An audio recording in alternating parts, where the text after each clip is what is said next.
Tinulungan ng lalaki ang isang estrangherong babae na naliligaw upang makauwi ito sa kanilang bahay. Pero nang marinig niya ang balita kinabukasan, ay halos manlambot ang kanyang mga tuhod. Sa isang mahamog na gabi sa puso ng Pilipinas, maririnig ang pag-awit ng mga kuliglig, senyales ng paglalim ng gabi, at makikita ang pagkababa ng buwan sa kalangitan, nagbibigay ng malambot na liwanag sa paikot-ikot na daan palabas ng lungsod. Habang si Antonio Cruz naman, isang lalaki na nasa 30 taong gulang na, ay pauwi mula sa isang mahabang araw ng trabaho. Ang mga ilaw ng kanyang lumang sedan ay ang pumuputol sa dilim na nagpapakita ng ilang mga nagtitinda sa gilid ng kalsada na nag-aayos ng kanilang mga paninda at ang lunti ang paligid sa magkabilang gilid ng daan. Habang lumiliko si Antonio sa isang kurbada ng kalsada, napansin niya bigla ang isang taong nakatayo sa gilid ng kalsada. Nakataas ang hinlalaki nito, isang senyales na naghihintay siya ng sasakyan na pwede niyang makasabay. Nang tignang mabuti ni Antonio ay napagtanto niya na isa itong babae. Mukhang pagod at desperado. Nakatayo ito sa ilalim ng kumikislap na ilaw ng poste sa kalsada. Medyo magulo ang kanyang damit at may hawak siyang maliit na backpack sa kanyang dibdib. Basa ng pawis ang kanyang buhok at palingalinga siya na parang may inaasahang darating o para bang may hinahanap. Napaisip si Antonio. Bakit may nag-hitchhike sa ganitong oras? Pagtatakang tanong niya. Kaya naman bumagal siya at huminto sa tapat ng babae. Binaba niya ang bintana at lumapit ang babae. Ang mukha niya ay naliwanagan ng ilaw mula sa loob ng sasakyan. Tansya niya ay nasa kalagitnaan ng 20 taong gulang ang babae. May mga pagod na mata at pilit ng ngiti. Magandang gabi. Kailangan mo bang makisakay? Tanong ni Antonio. Opo, pakiusap. Kung hindi naman po ako nakakaabala. Maaari mo ba akong ihatid sa bayan? Wala na kasing mga jeep na dumadaan eh. Tugon naman ng babae. Nag-alangan si Antonio ng ilang sandali. Noon kasi ay lagi siyang pinapaalalahanan ng kanyang nanay patungkol sa panganib ng pagpapasakay ng estranghero sa kanyang sasakyan. Pero mukha talagang nangangailangan ng babae. Kaya naman nanaigang kanyang konsensya. O sige, sakay ka na. Saan ka ba pupunta? Tanong ng lalaki. Diyan lang po sa lumang simbahan sa bayan. Malapit lang ang bahay namin doon. Tugon naman ito. Sumakay ang babae sa sasakyan. Ang ekspresyon ng mukha niya ay kombinasyon ng ginhawa at pagod. Habang nagmamaneho si Antonio, sinubukan ng lalaki na makipag-usap para maibsan ng tensyong namamagitan sa kanilang dalawa. Pwede ko bang tanungin kung ano ang pangalan mo? Ako nga pala si Antonio. Tugon ng lalaki. Salamat Antonio. Ako nga pala si Liza. Nagpatuloy ang kanilang pag-uusap ng paunti-unti. Sinasagot ni Liza ng magalang ngunit maikli ang kanyang mga tanong. Hindi maalis ni Antonio ang pakiramdam na merong kakaiba. Pero ipinagsantabi niya ito dahil baka pagod at takot lang si Liza. Napansin niya ang bahagyang panginginig ng boses nito at ang pagkakahawak ng mahigpit sa kanyang backpack na parang may mahalagang bagay sa loob nito. Dumaan sila sa mga palayan at maliliit na bayan. Ang tanawin ay naliliwanagan ng malambot na liwanag ng buwan. Paminsan-minsan, may tatawid na asong gala sa kalsada at papabagali ni Antonio ang takbo upang hindi ito masagasaan. Ang katahimikan sa pagitan nila ay naging mas komportable habang nagpapatuloy ang biyahe. Bakit nandito ka pa sa ganitong oras ng gabi? Tanong muli ni Antonio. Mahaba pong kwento. Hindi ko kasi naubutan yung huling bus at wala na akong ibang paraan para makauwi. Kaya maraming po talagang salamat sa iyong tulong. Sagot naman ni Liza. Naramdaman ni Antonio na hindi pa handa si Liza na magbigay ng karagdagang detalye. Kaya hindi na siya nagpilit. Malapit na silang dumating sa bayan. Kitang-kita nila ang silweta ng lumang simbahan sa ilalim ng gabing kalangitan. Huminto si Antonio sa lugar na itinuro ni Liza. Ilang mga metro lamang mula sa simbahan. Dito na ba? Sigurado ka bang okay ka na dito? Tanong ni Antonio. Opo, okay na po dito. Marami pong salamat ulit, Sir Antonio. Hindi ko alam kung anong gagawin ko kung wala ka. Tugon naman ni Liza. Bumaba si Liza mula sa sasakyan at nagpasalamat kay Antonio bago nawala sa dilim. Pinanood siya ni Antonio habang naglalakad. May nag-aalangang pakiramdam sa kanyang isipan, ngunit isinantabi niya ito at nagpatuloy sa pagmamaneho pa uwi. Ang natitirang biyahe ay naging payapa at hindi nagtagal ay nakarating si Antonio sa kanyang maliit na bahay. Ang bahay niya ay isang maliit na bungalow type lamang na nasa dulo ng isang tahimik na komunidad. Ipinark niya ang kanyang sasakyan, naglakad papunta sa pinto at kinapa ang kanyang mga susi. Pagpasok niya, sinalubong siya ng pamilyar na tanawin ng kanyang sala. Puno ng mga libro at papel mula sa kanyang trabaho bilang freelance writer. Umupo si Antonio sa kanyang lumang sofa. Iniisip ang mga pangyayari sa gabing iyon. Hindi niya maiwasang mag-isip tungkol sa kwento ni Liza at kung ano ang nagtulak sa kanya sa lugar na iyon. Pagod na pagod na. Naglakad siya patungo sa kama, umaasang magkakaroon ng mapayapang gabi. Habang nakahiga siya sa kanyang kama, ang mukha ni Liza na pagod ay nanatili sa kanyang isipan at hindi niya maiwasang isipin kung ano ang kwento ng babae. Pero ang hindi niya alam, ang sagot ay darating ng mas maaga kaysa sa kanyang inaasahan at sa paraang hinding-hindi niya malilimutan. Hanggang sa kinabukasan nga ay sumisilip na ang araw sa manipis na kurtina ng kwarto ni Antonio. Ginigising siya ng mas maaga kaysa sa pangkaraniwan niyang nakasanayan. Nag-unat siya at humikab. Ramdam pa rin ang antok. Habang bumangon siya, naalala pa rin niya ang mga pangyayari noong nakarang gabi. Ang kakaibang pagkikita kay Liza, ang hitchhiker. Pinilit niyang iwaksi ang mga natitirang alaala at nagtungo siya sa kusina upang maghanda ng kape. Ang aroma ng sariwang timplang kape ay pumuno sa hangin at dinala ni Antonio ang kanyang tasa sa maliit na mesa sa kainan kung saan nakatayo ang lumang dyaryo sa tabi ng tambak ng mga dyaryo. Kanyang umagang ritual ang makinig ng balita habang binabasa ang mga artikulo. Binuksan niya ang radyo at ang static nito ay napalitan ng pamilyar na boses ng isang news anchor. At sa ibang balita mga kapatid, isang nakakagulat na pagtukla sa bayan ng San Isidro. Iniimbestigahan ng pulisya ang misteryosong pagkamatay ng isang batang babae na natagpuan malapit sa lumang simbahan kagabi. Hindi pa inilalabas ng mga otoridad ang pagkakakilanlan ng biktima, ngunit hinihikayat nila ang sinumang may impormasyon na lumapit. Wika ng news anchor sa radyo. Nanlaki ang mga mata ni Antonio sa kanyang narinig. Ang tasa ng kape niya ay nakadampi na sa kanyang labi bago siya napahinto sa pag-inom. Bumilis ang tibok ng kanyang puso habang pinagkokone-konekta niya ang mga nangyari mula sa lumang simbahan kagabi. Posible kaya ang si Liza iyon? Naramdaman niya ang malamig na kilabot na dumaloy sa kanyang likod. Mabilis niyang tinaasan ang volume ng radyo. Nakinig ng mabuti para sa karagdagang detalye. Nagpatuloy ang news anchor. Inilalarawan kung paano natagpuan ng isang residenteng babae habang naglalakad dito kasama ang kanyang aso, ang kaawa-awang biktima. Itinuturing ng pulisya ang kaso bilang posibleng murder. Napaisip si Antonio. Hindi maaari. Siguradong nagkataon lang ito. Kahit na sinubukan niyang magpaliwanag sa sarili, hindi mawala ang pakiramdam ng pangamba. Mabilis siyang nagbihis at nagdesisyong bumalik sa bayan. Kailangan niyang malaman kung si Liza nga ba iyon. Habang nagmamaneho siya, ay nagbalik sa kanyang alaala ang pamilyar na tanawin mula kagabi, mga palayan, mga vendor sa gilid ng daan at ang paikot-ikot na kalsada. Pagdating niya sa gilid ng San Isidro, abala ang bayan sa mga kaganapan.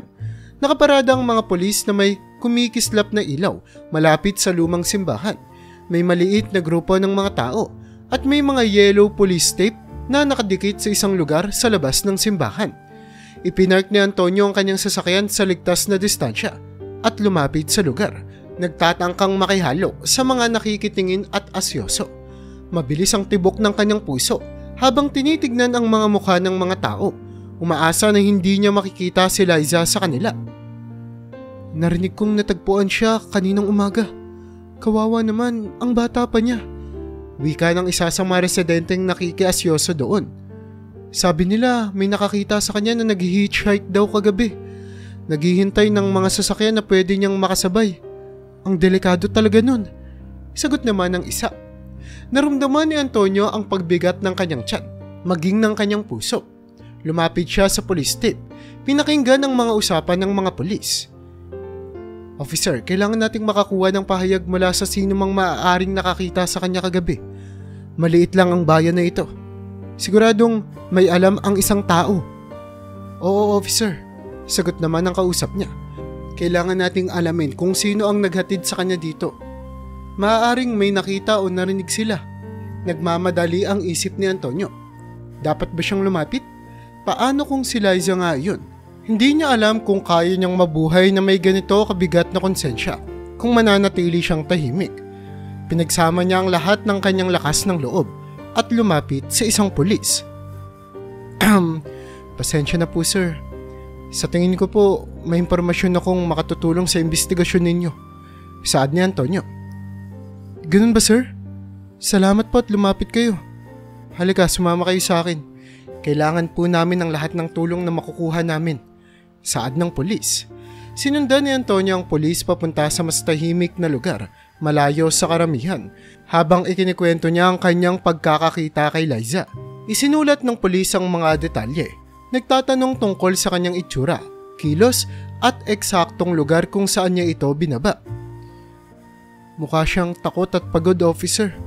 Hindi ko naisip ng mabuti noon pero ngayon, hindi na ako sigurado. Tama ang ginawa mong pagpunta rito, sagot naman ng officer. Kailangan naming manatiling available ka para sa karagdagang pagtatanong. Ito pala ang aking calling card. Kung may maalala ka pang iba, huwag kang mag-atubiling tumawag. Dagdag pa nito. Habang paalis si Antonio sa lugar, puno ng kalituhan at emosyon ng kanyang isip. Nagmaneho siya pa uwi. Mabigat ang mga pangyayari ng umaga sa kanyang balikat. Hindi niya maalis sa isipan ang imahe ni Liza. Ang pasasalamat sa kanyang mga mata nang maihatid niya ito noong gabing iyon. Pagdating sa bahay, umupo si Antonio sa kanyang mesa. Nakatitig sa malamig niyang kape na iniwan. Ang realisasyon na maaaring siya ang huling taong nakakita kay Liza ng buhay ay tumama sa kanya. Puno ng tanong ang kanyang isip. Sino ang gumawa nito? At bakit? Ang pinakamahalaga, ano ang tinatakasan ni Liza noong gabing iyon? Nasa labas ang mga sagot at alam ni Antonio na kailangan niyang hanapin ang mga ito. Hindi niya alam. Ang katotohanan ay mas nakakatakot kaysa sa inaakala niya. Lumipas ang ilang araw na parang lumulutang lamang si Antonio. Hindi siya makapag-focus sa trabaho at tuwing ipipikit niya ang kanyang mga mata, nakikita niya ang mukha ni Liza. Tinawagan siya muli ng mga pulis para sa karagdagang tanong at ginawa niya ang lahat upang makatulong. Pero marami pa rin katanungan ang nananatiling walang kasagutan. Isang gabi habang nakaupo si Antonio sa kanyang mesa at sinusubukang mag-focus sa bagong proyekto niyang pagsusulat, biglang tumunog ang kanyang telepono. Isang text message mula sa hindi kilalang numero. Magkita tayo sa coffee shop sa Rizal Street. May alam ako tungkol kay Liza. Anonymous. Yon ang mensaheng natanggap niya sa telepono. Bumilis ang tibok ng puso ni Antonio. Posible kayang ito ang lead na hinahanap niya? Kinuha niya ang susi at lumabas ng bahay. Halos nakalimutan niyang isara ang pinto. Ang coffee shop sa Rizal Street ay isang maliit at mapayapang lugar na madalas niyang puntahan. 15 minutong biyahe mula sa kanyang bahay at mabilis siyang nakarating doon. Nagpalingalinga siya sa paligid para sa anumang kakaiba na pwede niyang mapansin. Pagpasok niya sa coffee shop, sinalubong siya ng pamilyar na amoy ng bagong timplang kape at mga tinapay. Konti lang ang mga tao sa loob at sa likod na sulok may isang tao na nakaupo na may hooded na jacket. Tumitingin pataas habang papalapit si Antonio. Ikaw bang nag-text sa akin? Tanong ni Antonio. Oo. Umupo ka muna, Antonio. Sagot ng estrangherong tao. Mababa at matatagang boses ng estranghero. Umupo si Antonio. Pinagmasdan ang estranghero ng mabuti. Nakatago ng hood ang karamihan sa kanyang muka. Pero kita ni Antonio ang pares ng mga matatalim na mata nito. Sino ka? Paano mo nalaman ang tungkol kay Liza? Muling pagtatanong ni Antonio. Hindi mahalaga ang pangalan ko. Ang mahalaga ay alam ko ang nangyari kay Liza at matutulungan kita upang malaman ang katotohanan. Sagot ng estranghero. Lumapit si Antonio. Lalo pang nabubuhay ang kanyang kuryosidad at pag-aalala. At bakit mo naman ako tinutulungan? Paano mo nalaman ang nangyari sa kanya? Tanong pa nito. Si Liza ay nasangkot sa isang mapanganib na bagay. Tumatakas siya mula sa mga taong gustong pumatay sa kanya. Humingi siya ng tulong sa akin pero hindi ako nakarating sa oras. Sagot ng estranghero. Naramdaman ni Antonio ang pagbigat ng kanyang lalamunan. Ang mga salita ng estranghero ay nagkumpirma sa kanyang mga pinakamasasamang takot. Anong tinatakasan niya? At sino ang mga taong iyon? Tanong ni Antonio. May nalaman kasi si Liza na mga lihim na gustong itago ng ilang makapangyarihang tao. Nadiskubre niya ang isang bagay na hindi niya dapat malaman. Handang pumatay ang mga taong yun para maprotekta ng kanilang mga lihim. Sagot ng estranghero. Ipinasa ng estranghero ang isang maliit na sobre sa ibabaw ng mesa. Nag-alinlangan si Antonio bago ito kunin. Sa loob, may ilang litrato at isang sulat kamay na mensahe. Ang mga litrato ay nagpapakita kay Liza kasama ang iba't ibang tao. Ang ilan ay kilala ni Antonio bilang mga prominenteng personalidad sa komunidad. Ano ang ibig sabihin ng mga litratong ito? Tanong niya. Ito ang susi, Antonio, sa pag-unawa sa mga nangyari. Tignan mo mabuti kung sino ang nasa mga litrato at kung saan ito kinuha. Sinusubukan ni Liza na ilantad ang katiwalian at mga iligal na gawain ng mga taong ito. Saad ng estranghero. Sinuri ni Antonio ang mga litrato. Mabilis ang takbo ng kanyang isip. Nakilala niya ang ilang mukha ng mga lokal na politiko, negosyante at pati na rin isang pulis. Ang mensahe ay naglalaman ng mga address at petsa. Nagdedetalye ng mga lihim na pagpupulong at transaksyon. Napakalaki ng balitang ito. Bakit mo ito pinagkakatiwala sa akin? Tanong ni Antonio. Dahil nagtiwala sa iyo si Liza. Pakiramdam niya ay makatutulong ka. At ngayon, ikaw na lang ang maaaring magdala ng hustisya sa mga pumatay sa kanya. Naramdaman ni Antonio ang biglang pag-alon ng determinasyon sa kanyang sarili. Alam niyang hindi niya pwedeng hayaang hindi masagot ang pagkamatay ni Liza. Tumingin siya pataas, pero palabas na ang estranghero. Sandali! Pero paano kung habulin nila ako? Tanong ni Antonio. Mag-ingat ka, Antonio. Huwag magtiwala kahit kanino.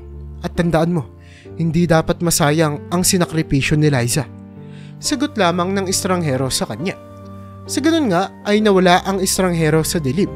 Iniwan niya si Antonio na meron pang mas maraming tanong kaysa sa kasagutan. Alam niyang kailangan niyang kumilos agad pero alam din niyang kailangan niya ng tulong. Hindi niya kayang harapin ang makapangyarihang mga kaaway ng siya lamang mag-isa. Pagbalik sa bahay, inilatag ni Antonio ang mga litrato at mga mensahe sa kanyang mesa. Sinimulan niyang ikonekta ang mga punto. Sinusubukang buuin ang palaisipan na iniwan ni Liza.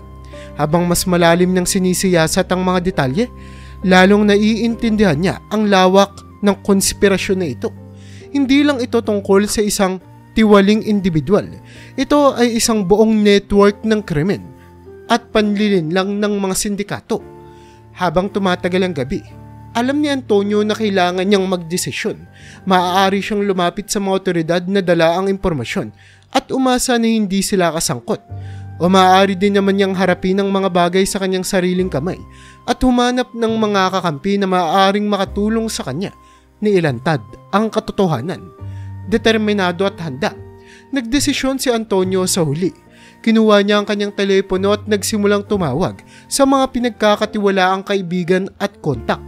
Papasok siya sa isang mapanganib na paglalakbay. Isa na susubok sa kanyang tapang at determinasyon pero alam niyang kailangan niyang gawin ito para kay Liza at para sa katotohanan. Ilang araw ang ginugol ni Antonio sa pangangalap ng impormasyon at pag-abot sa mga kaibigan na maaaring makatulong sa kanya. Isa sa kanyang pinakamalapit na kaibigan ay si Miguel, isang mamamahayag na kilala sa paglalantad ng katiwalian. Alam ni Antonio na si Miguel ang perpektong kasama at kapartner sa delikadong misyon na ito. Miguel, kailangan ko ng tulong mo, hindi lang ito basta-bastang kwento lang. Ito ay tungkol sa pagpatay at kasangkot dito ang mga makapangyarihang tao. Saad ni Antonio sa kaibigan. Antonio, kalma ka lang. Sabihin mo sa akin lahat mula sa simula. Kailangan mong maging kalmado. Kailangang maayos ang pagbibigay mo ng mga impormasyon. Ikinuwento ni Antonio ang pagkikita nila ni Liza, ang misteryosong estranghero at ang mga litratong nagpapakita ng ebidensya. Tahimik na nakinig si Miguel. Nag-isip habang iniintindi ang mga impormasyon. Malaki nga ito, Antonio. Kung totoo ang sinasabi mo, kailangan nating maging maingat. Hindi tayo pwedeng magtiwala kahit na kanino, lalo na sa mga lokal na otoridad. Kaya nga kaya ako lumapit sa iyo, Miguel. Kailangan natin ng karagdagang ebidensya at paraan para mailantad ang mga taong ito nang hindi masyadong nalalagay sa panganib ang ating mga sarili. Sagot ni Antonio. Pumayag si Miguel na tumulong at nagsimula silang magtrabaho ng magkasama upang buuin ang palaisipan. Nagsimula sila sa pagsisiyasat ng mga address at petsa na nakalista sa mensahe. Ang unang lokasyon ay isang abandonadong bodega sa labas ng bayan. Isang gabi, nagmaneho sina Antonio at Miguel papunta sa bodega. Nagpark sila sa ligtas na distansya upang hindi makaakit ng pansin. Madilim at tahimik ang gusali, pero may mahina at mabilog na liwanag ng isang sigarilyo sa dilim na nagpapakita na hindi sila nag-iisa. Dito ka lang muna, Antonio. Titignan ko kung ano ang nangyayari. Saad ni Miguel sa kaibigan. Hindi pwede. Sasama ako sa iyo. Pagpupumilit naman ni Antonio. Habang bumibilis ang kanilang tibok ng puso, lumapit sila sa bodega. Sinusubukang maging tahimik hanggat maaari. Habang papalapit, narinig nila ang mahihinang boses at ang kalansing ng mga bote. Ikinumpas ni Miguel kay Antonio na huminto at nagkubli sila sa likod ng mga kahon, maingat na nakikinig. Kailangan nating ilipat yung mga kargamento bukas ng gabi. Masyado nang mainit ang sitwasyon ngayon. Wika ng isang boses sa bodega. Oo, narinig ko ngayon tungkol sa babae. Masyado siyang nangingialam. Di niya alam kung ano yung limitasyon niya. Saad naman ng pangalawang boses. Naramdaman naman ni Antonio ang pag-alo ng galit. Alam kasi niyang pinag-uusapan nila si Liza. Gusto niyang sumugod at harapin ang mga ito. Pero inilagay ni Miguel ang kamay niya sa balikat ni Antonio. Ipinaalala na manatiling nakatago at kalmado. Siguraduhin mong nasa ayos na ang lahat. Hindi na tayo pwedeng magkamali. Hindi matutuwa yung boss natin kapag pumalpak tayo. Wika pa ng boses. Natapos ang usapan ng mga lalaki at umalis sila sa bodega. Naglaho sa dilim. Naghintay si Antonio at Miguel hanggang sa siguradong ligtas na bago lumabas sa kanilang pinagtataguan. Narinig mo ba yun, Miguel? Inamin nilang pinatay nila si Liza. Nang gagalaiting saad ni Antonio. Antonio, kailangan natin ang higit pa sa narinig nating usapan. Kailangan natin ng matibay na ebidensya. Sagot naman ni Miguel. Sinaliksik nila ang bodega. Maingat na hindi mag-iwan ng bakas. Sa isang madilim na sulok, nakakita sila ng tambak ng mga kahon na may kakaibang mga label. Binuksan ni Miguel ang isa at tumambat ang mga ilegal na armas. Ito na yun. Ito na yun, Antonio. Ito na ang ebidensya na kailangan natin. Saad ni Miguel. Sige, kailangan nating picturean lahat to. Gawan ng dokumento. Kumuha tayo ng mga litrato at umalis tayo rito bago sila bumalik. Sagot naman ni Antonio. At kumuha nga sila ng maraming mga litrato hanggat maaari. Kinuhanan ang mga ilegal na armas at ang mga label na nakalagay sa mga kahon nito. Habang umaalis sila sa bodega, naramdaman nila ang kasiyahan at takot. Alam nilang delikado ang kanilang laro at isang maling hakbang lang ay maaaring magdulot ng kapahamakan sa kanilang buhay. Pagbalik sa apartment ni Miguel, sinuri nila ang mga litrato at pinag-usapan ang kanilang susunod na hakbang. Kailangan nilang maihatid ang ebidensya sa isang taong makakagawa ng aksyon nang hindi nagiging alerto sa mga tiwaling opisyal. May kontak ako sa Maynila, isang investigative journalist na kilala sa paglalantad ng mga tiwaling opisyal. Kung may paparating natin to sa kanya, maaaring may pag-asa tayo. Saad ni Miguel. Kinabukasan, inayos nila ang pagkikita sa kontak ni Miguel na nagangalang si Maria. Isang tahimik na lugar ang pinuntahan nila sa Maynila. Puno ng tensyon ng biyahe. Nagpapalingalinga sila palagi sa paligid na handang harapin ang panganib sa bawat kanto nito. Dumating sila sa isang maliit na cafe sa isang tahimik na pamayanan. Naroon si Maria, umiinom ng kape at nagbabasa ng dyaryo. Tumingala siya nang makita silang papalapit. Seryoso ang kanyang muka. Miguel, Antonio, naiintindihan kong may mahalaga kayong dala na balita para sa akin. Saad nito. Ibinigay nila ang mga litrato at ang mensahe. Ipinaliwanag ang lahat ng kanilang natuklasan. Tahimik na nakinig si Maria. Palalim ng palalim ang pagkaseryoso ng kanyang mukha habang nagkikwento ang dalawa. Napakalaki nga nito. Kung totoo ang sinasabi ninyo, maaaring pabagsakin nito ang ilang makapangyarihang tao. Pero kailangan nating kumilos ng mabilis at maingat. Wika ni Maria. Kung gayon ano ang susunod nating gagawin? Tanong ni Antonio. Okay, sige. Magsisimula akong gumawa ng istorya tungkol dito. Kailangan nating mangalat ng karagdagang ebidensya at kumuha ng pahayag mula sa mapagkakatiwalaang mga saksi. Kailangan ninyong magtago muna sa ngayon. Huwag kayong magpapakita. Pumayag sina Antonio at Miguel. Alam nilang ang kanilang buhay ay nakataya sa delikadong misyon ng paglalantad ng katotohanan. Bumalik sila sa kanilang mga bahay, puno ng pag-asa at takot. Habang lumalalim ang gabi, hindi maalis ni Antonio ang pakiramdam na may nagmamatsyag sa kanila. Ang mga anino ay tila gumagalaw at bawat tunog ay parang mas malakas sa katahimikan ng kanyang bahay. Alam niyang mapanganib ang kanilang misyon pero determinado siyang ipagpatuloy ito para kay Liza at para sa hustisya. Ang mga araw ay naging linggo habang walang pagod na nagtrabaho si Maria sa pahayagan at storya na kanyang binubuo. Si Antonio at Miguel naman ay nagpatuloy na magtago. Iniwasan ang kanilang mga paboritong lugar at nag-usap ng pasikreto. Nababalot sila ng tensyon pero ang pag-asang mailantad ang katotohanan ang nagpapatuloy sa kanila. Isang umaga, nagising si Antonio sa tuloy-tuloy na pagtunog ng kanyang telepono. Si Miguel ang tumatawag. Antonio, i-on mo ang TV. Pinalalabas ng ulat ni Maria. Bumilis ang tibok ng puso ni Antonio habang kinukuha ang remote at binuksan ang telebisyon. Nagpakita sa screen si Maria. Nakupo sa isang news studio. Seryoso ang ekspresyon nito. At ngayong gabi, ipapakita namin sa inyo ang isang eksklusibong investigasyon na naglalahad ng isang korupsyon at pagpatay ng mga korap na politiko at negosyante.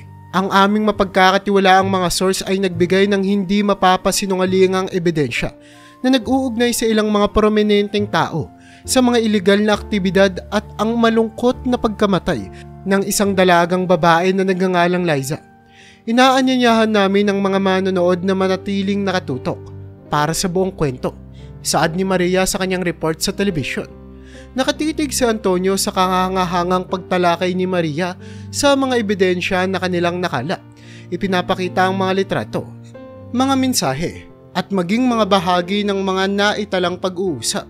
Nag-flash din sa screen ang mga larawan ng mga tiwaling opisyal. Ang kanilang mga mukha ay puno ng pagkakasala at takot. Muling nagring ang telepono. Si Maria naman ang tumatawag. Antonio, nagawa na natin. Nalabas na ang kwento, pero kailangan niyong mag-ingat ni Miguel. Hindi nila ito tatanggapin ng basta-basta lang. Salamat Maria, utang namin sa iyo ang buhay namin. Tugon naman ni Antonio. Siguraduhin lang ninyong mananatiling kayong ligtas dahil ito pa lamang ang simula. Binaba ni Antonio ang telepono. Nakaramdam ng pinaghalong ginhawa at kaba. Lumabas na ang katotohanan pero malayo pa sa pagtatapos ang panganib.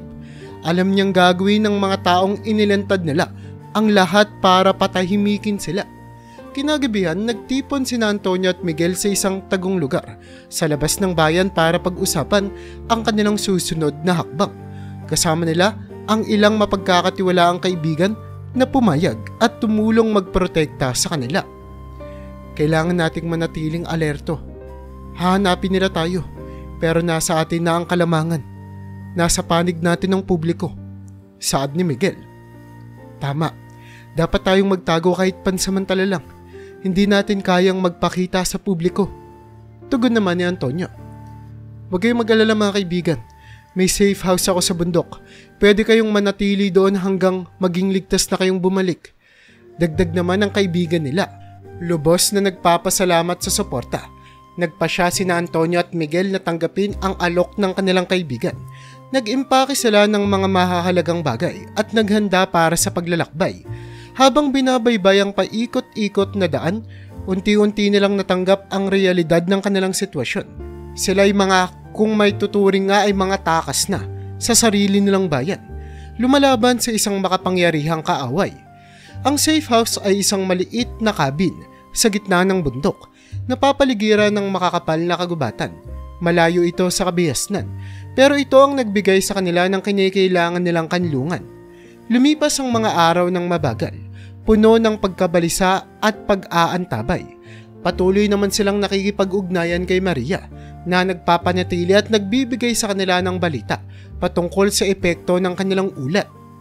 Isang gabi, habang nakaupo si Antonio sa tabi ng fireplace, malalim ang kanyang iniisip.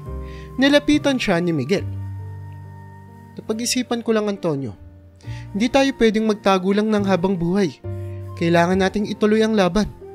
Ituloy natin yung pag-pressure natin sa kanila. Hahanapin nila tayo pero maaari natin silang labanan.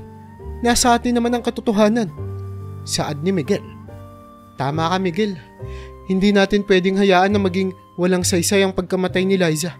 Kailangan nating ipagpatuloy ang laban anuman ang kapalit. Lalo pang tumibay ang kanilang loob. Sinimulan ni na Antonio at Miguel na planuhin ang kanilang susunod na hakbang. Nakapag-ugnayan sila sa iba pang mamamahayag, aktivista at maging sa ilang matapat na opisyal na handang lumaban sa korupsyon. Dahan-dahan nilang binuo ang isang network ng mga kakampi, mga taong naniniwala sa kanilang adhikain at handang isakripisyo ang lahat para sa hustisya. Lumipas ang mga buwan at patuloy na umigting ang interes sa kwentong ito.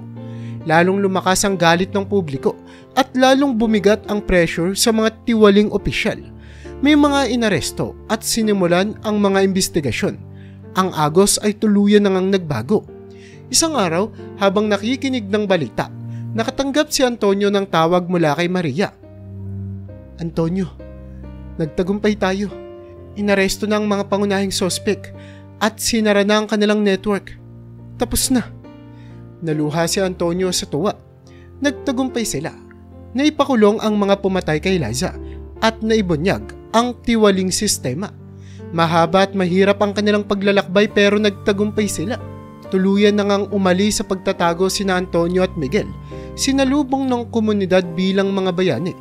Ang kanilang tapang ay nagbigay inspirasyon sa iba na manindigan laban sa katiwalian. Nagpatuloy si Antonio sa kanyang buhay, pero habang buhay nang nabago ng karanasan. Habang naglalakad sa mga abalang kalye ng kanilang bayan, naramdaman ni Antonio ang kapayapaan. Sumagi sa isip niyang mukha ni Liza, hindi bilang isang nakakabagabag na alaala, kundi bilang simbolo ng kanilang tagumpay. Hindi na sayang ang kanyang sinakripisyo at ang kanyang kwento ay nagbukas ng daan para sa mas maliwanag na hinaharap. Gayunpaman, ang kanilang paglalakbay ay may kalakip na malaking kabayaran. Madalas na iniisip ni Antonio ang mga pangyayari, ang mga panganib na kanilang hinarap at ang mga buhay na naapektuhan. Alam niyang ang kanilang pakikibakay nagdala ng pagbabago, pero ito rin ay nag-iwan ng malaking sugat sa kanyang puso. Isang hapon, habang nakaupo si Antonio sa isang maliit na parke, nag-e-enjoy sa tahimik na kapaligiran, napansin niyang may lumapit na isang batang babae sa kanya. Mukhang nag-aalangan ito pero determinado. Excuse me po, kayo po ba si Kuya Antonio Cruz? Tanong ng batang babae. Oo, ako nga. Ano bang matutulong ko sa iyo? Tanong naman ni Antonio. Ako po si Carla. Kapatid ko po si Liza. Naramdaman ni Antonio ang bigat sa kanyang dibdib. Madalas niyang iniisip ang pamilya ni Liza, kung paano sila nakakaraos sa pagkawala nito. Ganun ba? Bakas ang lungkot sa mga mata ni Antonio. Nakikiramay ako sa pagkamatay ni Liza, Carla. Napakatapang niyang babae. Alam ko po, gusto ko po sanang magpasalamat sa inyo sa ginawa ninyo sa paglalantad ng katotohanan. Malaking bagay po ito sa aming pamilya. Saad ni Carla. Nag-usap sila ng matagal. Nagbabahagian ng mga kwento tungkol kay Liza. Maraming mga bagay ang natutunan ni Antonio tungkol sa babaeng si Liza. na nakilala lamang niya sa maikling panahon. Pero nagkaroon ng malalim na epekto sa kanyang buhay.